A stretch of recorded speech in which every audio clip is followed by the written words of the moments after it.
Indian Academy of Pediatrics National Neonatology Forum Basic Kwtal Chwrai Achainai Rokno Naikini Khlainani Bagai Program Golden Minute Course ID Panda Chengi Rikha Ubak Rakhor Aguni IGM Shakhamnago Panda 500 Shakhamya Hamkor Samiti ni Chairman Eba MLA Dr. Dilip Das Logi Manjaka IGM Shakhamdogni Super Khoboi Kubni Shaknanero Panda Pokshan Thangri MLA Dr. Dilip Das Shaka Academy of Pediatrics Notei Khukhenka Pediatrics Department at a prize পেয়েছে on Doctor's Day. দেখলাম তুমি আনলে। হ্যাঁ, we all are proud of that and congratulations Pediatrics Department.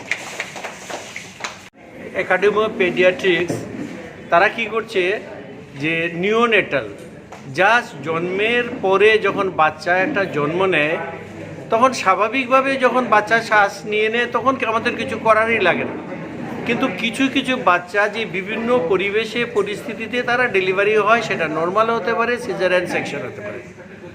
ওই বাচ্চাটাকে এই যে first golden যে মিনিট যেটাকে বলছে 1 মিনিট যে গোল্ডেন মিনিট, এই মিনিটের মধ্যে বাচ্চাটাকে তার যে অসুবিধা সেটাকে অসুবিধা দূর করে ওই বাচ্চাকে রিসাসিটেশন মানে তার যদি কিছু অসুবিধা হয় সেখানে অক্সিজেন হতে পারে, সেখানে ম্যানুভার হতে পারে বা অন্যান্য যা আছে কি করলে পরে কিছু কিছু থাকে যে সামান্য কিছু অসুবিধা বাচ্চাটার হচ্ছে। কারণ অনেক সময় কি হয় ডেলিভারির সময় বাচ্চাটা পেটের মধ্যে অনেকগুলো প্রবলেম থাকে। অনেক সময় দেখা যায় আমরা বলি না যে লাইকার যেটা জল খাইয়া নিছে, জলটা আমাদের ভাষা হচ্ছে যে এমনিওটিক ফ্লুইড, সেটা হয়তো বাইরে থেকে রেফারেল এটা মানে মা আসলো ইমিডিয়েটলি সিজারিয়ান সেকশন করতে লাগবো, আগেই ফিটাল ডিস্ট্রেস শুরু হয়েছিল। এই যে অবস্থা থেকে বাচ্চাটাকে ডিস্ট্রেস শুরু হয়ে গেছে পেটের ভিতরে, কিন্তু এটাকে বাইরে নিয়ে আসার পরে তার ডিস্ট্রেসটার সাথে সাথে সরে যাচ্ছে না। তো এইটাকে অনেক সময় নাকে মুখে দেখা যায় এমনিওটিক ফ্লুইড এটাকে সাকশন ইমিডিয়েটলি দাও, তারপরে তার অক্সিজেন ঘাটতি যদি হয় তাহলে ওই অক্সিজেন দেওয়ার বন্দোবস্ত আছে। তাহলে তখন যদি একটু ডক্টরস এবং নার্স যদি অ্যালার্ট থাকে তারা 1 মিনিটের মধ্যে যাতে কোন স্টেপ করা হতে পারে 1 মিনিটের মধ্যে ওই ট্রেনিংটা দেওয়া হয়, যে 1 মিনিটের মধ্যে যদি বাঁচে তাহলে বাঁচবো, নাহলে মারা যাবে।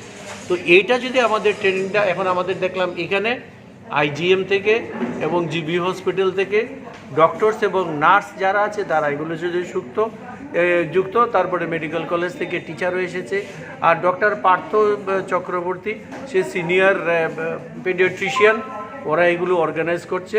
আমি দেখলাম এই প্রোগ্রামটা একটা অন্য থেকে স্পন্সর করা হয়েছে। তবে আমি তো ওদের সাথে এখনও বলিনি, আমি ওদেরকে যেটা বলবো যে প্রত্যেকটা ডিস্ট্রিক্ট হসপিটালে যেন এই অ্যারেঞ্জমেন্ট করা হয়, আরও ফ্যাকাল্টি যেতে বানা হয় এবং ট্রেনিংটা up to subdivision hospital পর্যন্ত যেটা নিয়ে নেওয়া হয়। কারণ একটা ওই অসুবিধা নিতে বাচ্চাটাকে এখানে নিয়ে আসতে পারবে না। তো এই ব্যাপারে ওরা ট্রেনিং অলরেডি স্টার্ট করেছে। আমি বাকি যারা কার্যকর্তা আছে তাদের সাথে কথা বলবো এই প্রোগ্রামটা আপ টু সাব ডিভিশন লেভেলে কী করে এটা সরানো হয়। আমি যখন চাকরি দিয়েছিলাম, আমি প্রথম যখন আমরা শুরু করেছি সেই সময় আমি এই ট্রেনিংটা আমি নিয়েছিলাম, যেহেতু গাইনি এবং পেডিয়াট্রিক্সের ভীষণ দরকার এবং সেখানে নার্স এবং ডক্টররা আছে, এবং এই আমার ট্রেনিংটা নেওয়ার ফলে আমি অনেক বাচ্চাকে রিসার্চিট করতে পারছি যারা পৃথিবীর আলো দেখতে পারছে। সুতরাং এই প্রোগ্রামটা ভীষণ এসেনশিয়াল এবং এটা ডক্টরসরা তাদের সীমিত ক্ষমতা এবং সময়ের মধ্যে এটা আশা করি সাব ডিভিশন লেভেল পর্যন্ত নিয়ে যাব। এটা আমি তাদের সংগঠনের যে কার্যকর্তা আছে তাদের সাথে কথা